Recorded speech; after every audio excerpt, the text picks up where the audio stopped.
Without further ado, we're going to jump right into the show. We're going to start with the lowdown where we talk all things Apple.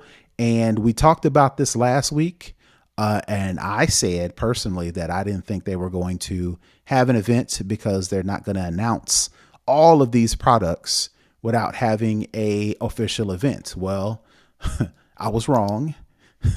Bit. I was half right. They're not going to have an event, but they're not going to have an event because not because they have a whole bunch of stuff to announce. They do have a whole bunch of stuff to announce. So they just went ahead and announced it anyway. So I'm going to run through all of this stuff that Apple announced. We got new iPads, got iPad regular, 10th gen, got iPad Pro, got iPadOS 16, macOS Ventura, iOS 16.1, and Apple TV 4K. So all of these things they announced this week. And like I mentioned before, they didn't do no sort of event. So we had to go scramble, go to the Apple website, had to go to the Apple newsroom and pull all this stuff together. So real quick, I'm just going to run through, just start off with the iPads. So Okay. I just wanted to do a highlight of like the popular things that came out of the iPad announcement. So first off, we got like I mentioned, the iPad regular, which is the 10th generation iPad. So this is the entry level version. And pretty much just want to run through these quick features. So again, as you all know, it's a 10.9 inch display. It has a newer A14 Bionic chip. It actually comes in 4 colors this time. So I put a little screen for those watching. We actually put a screen up on the different colors for the iPad. If you are listening, you just have to imagine or go to the Apple website and click on iPad to kind of follow along. Reason why I put up the picture, reason why I put up the image, and reason why I talk about the colors is because there is no space gray or quote unquote black version for the entry level iPad. There's a blue color. There is a pink color. Like a There's a hot pink, yellow. not the baby pink.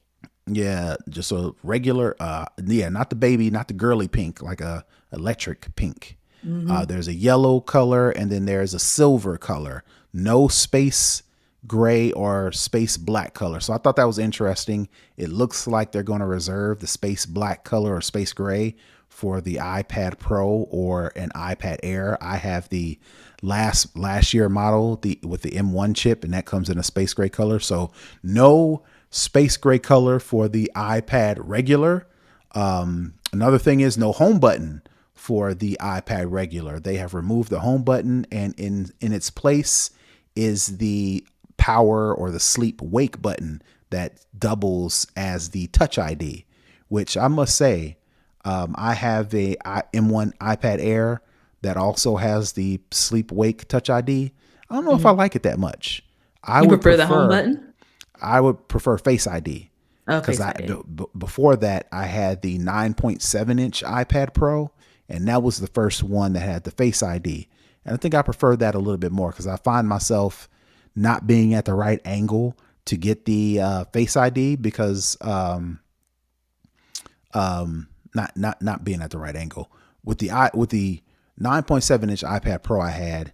If I wasn't at the right angle to catch the Face ID, I just had to move my head in the right location to get it. Well, with this one, you have to either reach over and put your thumb or whatever print that you registered, or you got to put in the code. And I feel like the Face ID is a lot faster, but it's nominal. It's not like, oh, I hate this.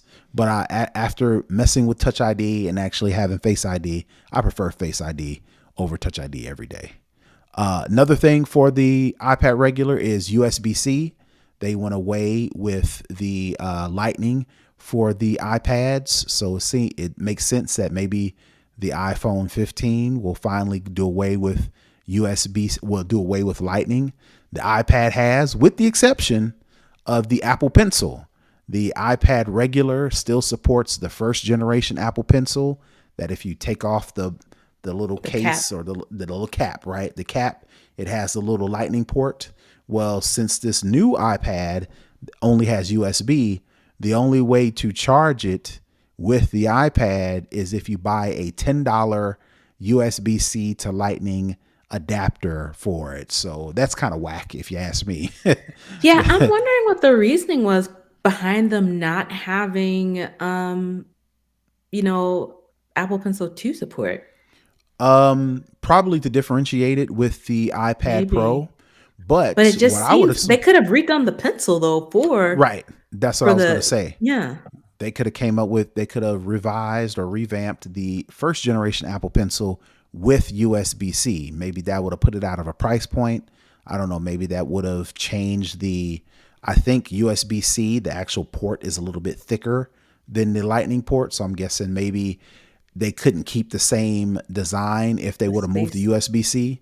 Yeah, so they just maybe. added the adapter, which the plugging up and charging an Apple Pencil into the bottom of an iPad already looks ridiculous already. Absolutely. When you add an extra dongle onto that, it looks even more ridiculous. I wouldn't, this would be, one of the things that would be a no for me. I just can't. The original Apple Pencil, the just the shape and design, it's not as ergonomical as the new. They could have, given the pencil a little update because this is sad. Right, and just proof positive, I still have the iPad on the screen, and I scroll to the Apple Pencil first generation, and they don't show you charging it up. when you go Mm-mm. to the when you go to the generation two Apple Pencil, they show you They have slapping it it on the stacked. top. Yeah, yeah, Yeah. yeah. They show that. They don't show the other thing, right? So I just thought that was Yeah. interesting. Another thing about the iPad regular, it has a 12 megapixel rear camera. So they stepped up the just taking pictures with an iPad. They have a 12 megapixel front facing camera with center stage. Center stage is that kind of tracking. So if like you're doing a webcam or you're doing like a FaceTime or video conferencing and you move around, the center stage camera kind of follows you and keeps you in focus. If you have multiple people, it kind of backs up to where it keeps everybody in frame. I think that's a pretty cool feature. Another thing it has is Wi-Fi 6 and 5G. So if you whether you're using wireless or I'm sorry Wi-Fi or you're connecting to LTE, you get in the fastest speeds possible. The iPad regular gets up to 256 gigabytes of storage. Another cool thing that the iPad has, the 10th generation, that only seems to be compatible with the iPad regular, is they have this new Magic, what does it call it? Magic Keyboard Folio. Folio. Right. Looks a little bit different. It clamps onto the bottom, similar to what the Surface, Mhm. Surface, Microsoft Tablet. Surface. Yeah. Yeah, yeah, yeah, yeah. How it kind of straps onto the bottom and then has a little kickstand out to the side. I'm actually scrolling through now, see if I can find a better. Here it is. I'll put this picture up here so people can see it. Give me a second here. So that's what it looks like, this new Oh. Magic Folio. So it has this little part that hooks onto the back, and then it has this little part that hooks onto the bottom.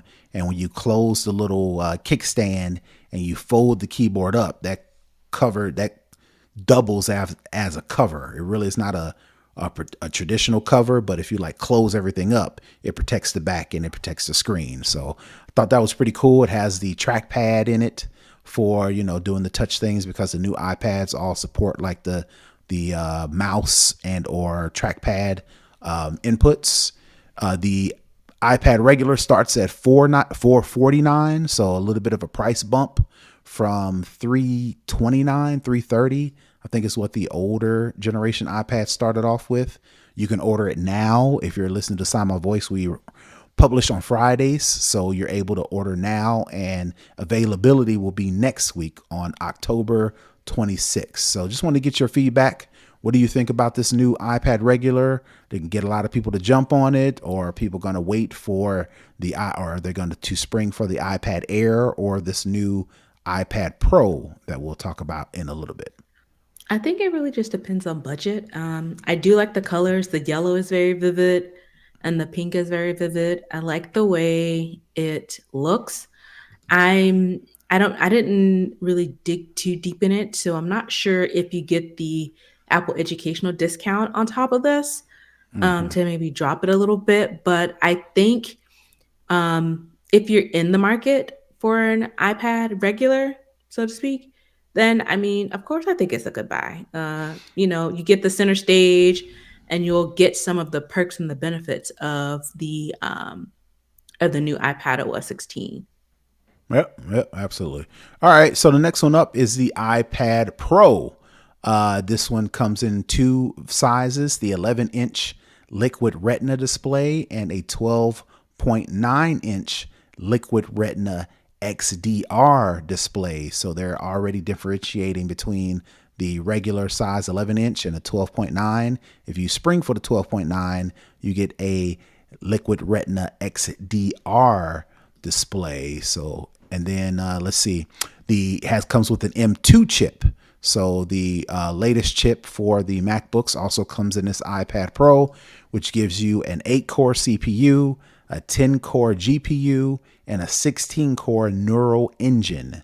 You get a 12-point megapixel ultra wide front facing camera with center stage. And for the rear facing camera, you get two. You get a 12 megapixel wide and a 10 megapixel ultra wide rear camera. And in addition, for the iPad Pro, you also get the LiDAR scanner that can scan your environment, can map out furniture, it can measure depth and measure distances.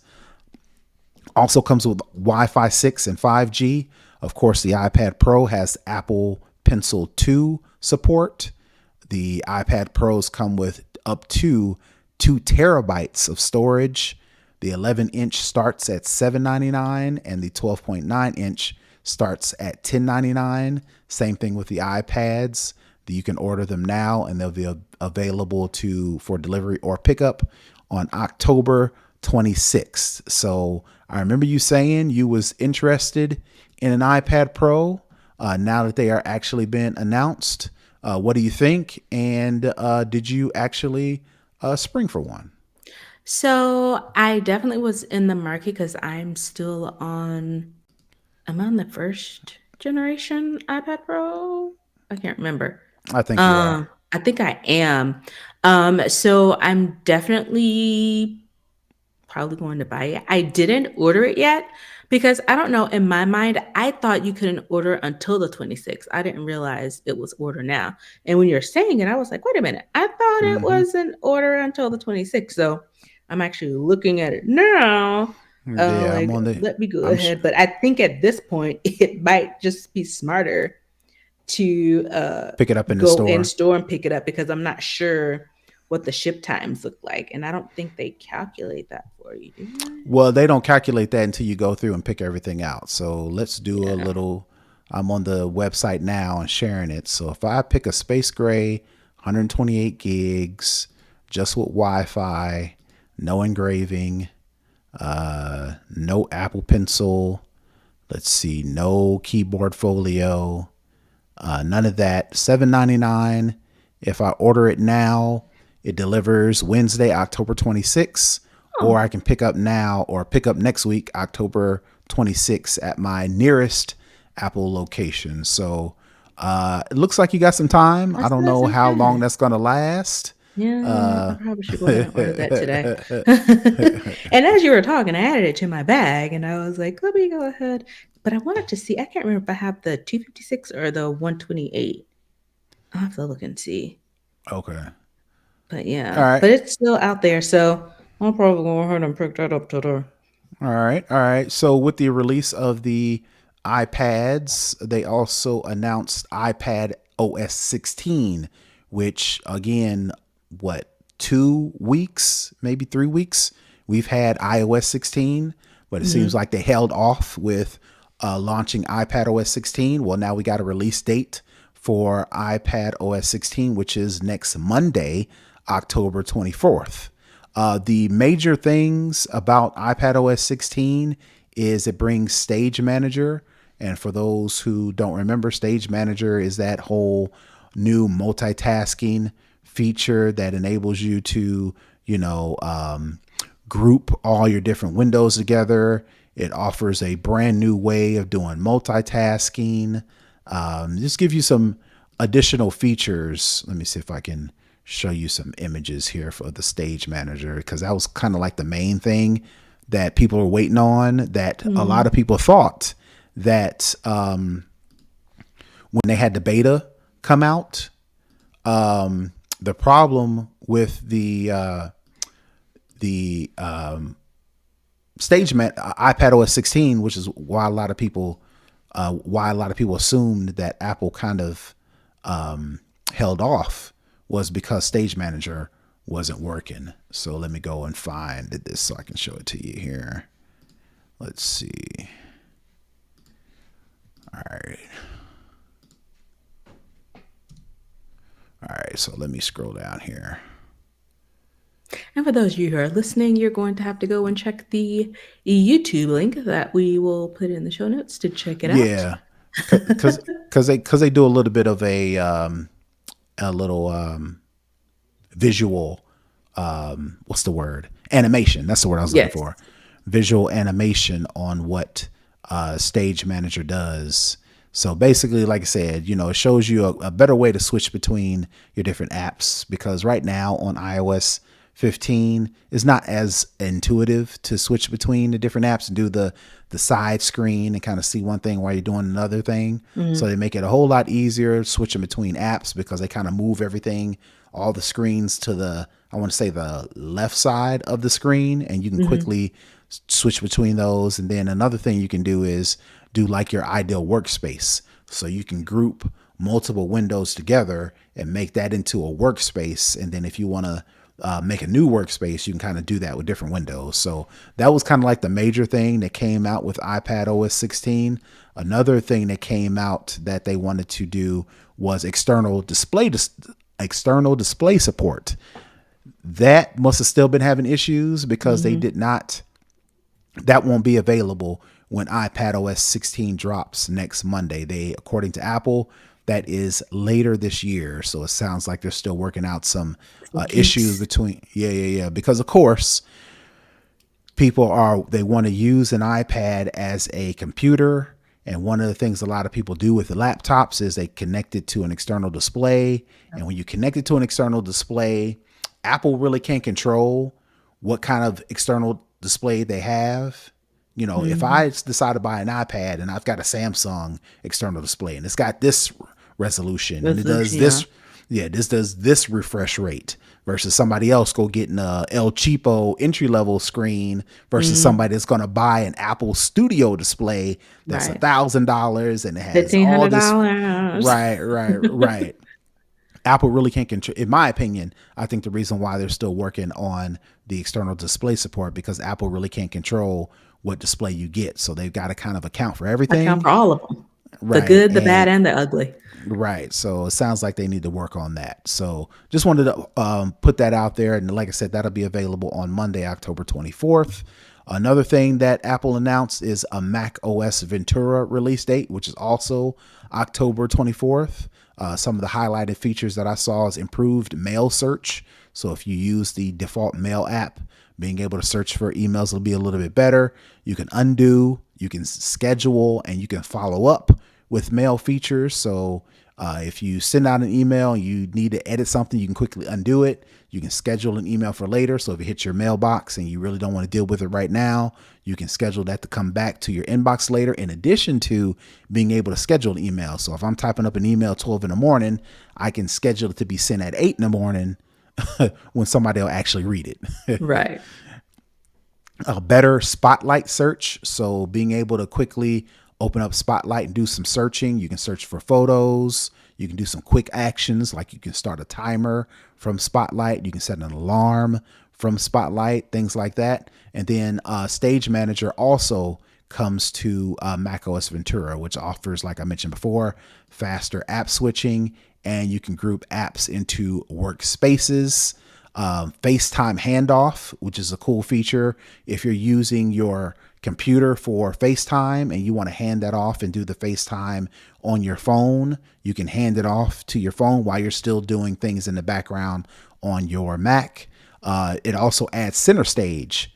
If you're using continuity camera, which is like the main feature that I think people are going to be interested in, Yep. continuity camera gives you the the ability of using your iPhone as a webcam, and it also gives you the ability to add center stage. So the cameras that are in the screens from the MacBook ain't all that.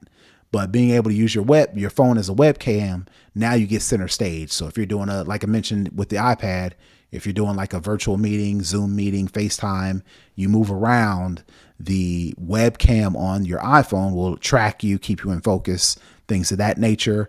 You also get studio light and portrait mode now that you're using your phone as a webcam, and you're getting that desk view. So it actually turns your phone into a overhead camera and will point directly down at your hands. So if you're doing a presentation, like for instance, in my case, right? I do a lot of how to's. And when I'm sitting here talking to you, I can use you as my main webcam as a main camera. But if I Mhm. want to also show a tip that I'm doing on my phone, instead of having to do one of these joints and hold my phone up Hold it and up. right. I can actually hold my Can you phone see? down. Right. Can you see this? Is it fuzzy? Is it blurry? I can actually use my webcam as a overhead camera, and it'll point down at my keyboard, and I can put my phone here and actually work through the steps as I'm talking to you. So that's probably going to be one of the dopest features, that continuity camera that most people are going to try out. Like I mentioned before, I'm definitely going to try that out because I'm not in love with my current webcam. So we'll definitely see if I have to switch. And I've been in the So, market for a new webcam, so I'm okay. definitely interested to see how this whole iPhone as a webcam work. If it's any indication on how clear the video and the photos are, it should be a pretty good webcam. So I'm excited to try that out. Yeah, absolutely. Especially if you have another phone laying around. I've got an older Mhm. phone laying around, so I may just use an older phone as a webcam, so I can, if I'm doing like a tip or something, I can use my better phone as the display while I'm using another phone that's just laying around as Yeah. a webcam. So Yeah, I that's still pretty have my much. Go ahead. 12, so I'm like no, I was like, I still have my 12, so, Hmm. so that, could be my backup, but I think the camera on the 14 is nicer than my I don't 12. know. When is the last time you set your iPhone 12 up on a tripod with the rear facing camera and you just recorded a video of yourself? Have you ever done Never. that? Mm-mm. Right. I guarantee you, if you put your iPhone 12 up and use it in this continuity camera, I guarantee you that's going to be better than any camera you probably ever used on yourself as a camera. Because most people don't do it. A tip that I've always done is when I've like shooting videos or whatever and I'm using the rear cameras on my phone, I'll actually use my watch as a viewfinder, because what most people do is they'll use the front facing camera. That's not I don't know if you can hear me now because I have my phone over the Yeah. microphone. The front-facing camera is not as good as the back camera, But the reason why people use the front facing camera is because they're a little so they can vain, see. so Yeah. they can see themselves, right? Yeah. But a tip that I've always told people to use, especially if you have an Apple Watch, is you can use your Apple Watch screen as a viewfinder just to Mhm. make sure you're in frame, but then use your rear facing camera to get the best possible video. Well, now you don't have to do that with continuity camera. You just connect your phone. As soon as you put your phone near your screen or your MacBook screen, it'll recognize it and it'll show up as a regular camera output in the system preferences. So, Yep. like I mentioned, everybody's looking forward to that, Yep. Sorry present about that. company included. Yep. Right. Absolutely. Another thing, iOS 16.1 gets a release date. So we got a whole lot of stuff coming out next week. macOS Ventura, iPadOS 16, and iOS 16.1 all release on Monday. The main features for iOS 16.1, outside of fixing a bunch of bugs since Mhm. iOS 16 dropped, is live activities. That's something I've been looking forward to be able to actually put up sports scores on your lock screen and actually have that information update as you're happening, whether it be sports scores, whether it be Uber time Rideshare. frames, Right. Ride Food sharing, deliveries, food Postmates, all that stuff. delivery. Right. All those things, you'll be able to add those to your lock screen as live activities, and the battery percentage icon tweak. So right now, if you have iOS 16.0.3, you can actually opt to see your battery percentage in the little battery area, but all you see is a percentage. With this new battery tweak, you'll get to also see kind of like a progress bar that shows you like an empty and full, in addition to showing the actual percentage. So those are the main features of iOS 16.1. With all of these announcements, iOS 16, iPadOS 16, I'm sorry, iOS 16.1, Mhm. macOS Ventura, and iPadOS 16, you're going to get iCloud shared library.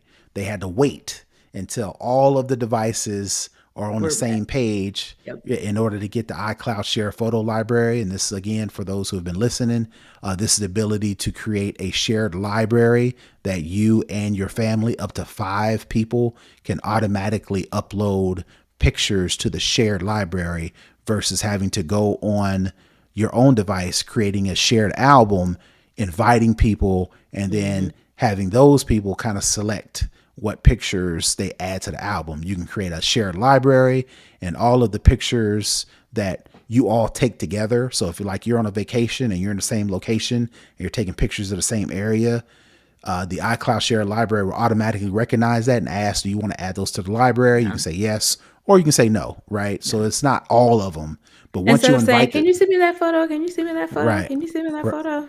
right. Once you invite people to the library, it'll automatically ask them to upload them, or they can pick and choose what pictures to upload, and they're just there versus you creating those separate albums and them having to remember to go do it, right? Right. Another thing all of these add is Safari passkeys. So, we're really going away or trying to get away with using passwords. Safari is one of the first browsers that enable you to use passkeys, which once you authenticate who you are, once you authenticate the device that you're using, a passkey will automatically allow you to securely log onto a website, log onto an account, whether it be banking, whether it be social media, whatever the case may be. These passkeys, once they authenticate you, once they authenticate the devices that you're using, you will no longer have to use passwords rather. So I'm definitely interested to look forward to that. The last thing, Apple TV 4K. The reason why I put this up is because it looks like Apple TV 4K, in addition to giving you 4K support, they give you two options. You can choose between a Wi Fi only Apple TV that has 64 gigs of storage, or you can choose a Wi Fi and Ethernet option that also gives you 128 gigabyte of storage. So there are some people who have Apple TV, and where their TV is and where the Apple TV is going to be, there's no way that they could get Ethernet to that area of their room, whether it Mhm. be in a bedroom, whether it be in a guest room, whatever the case may be. They just don't have Ethernet plugged up into it. So they Mhm. have an option to spend a little bit less money and get the Wi-Fi version. Or if you're like me, you got to have Ethernet plugged up to the TV in order to get the best possible connectivity, because Signal. you're streaming only. You can pay for the Ethernet version that also gives you a little bit extra storage bump.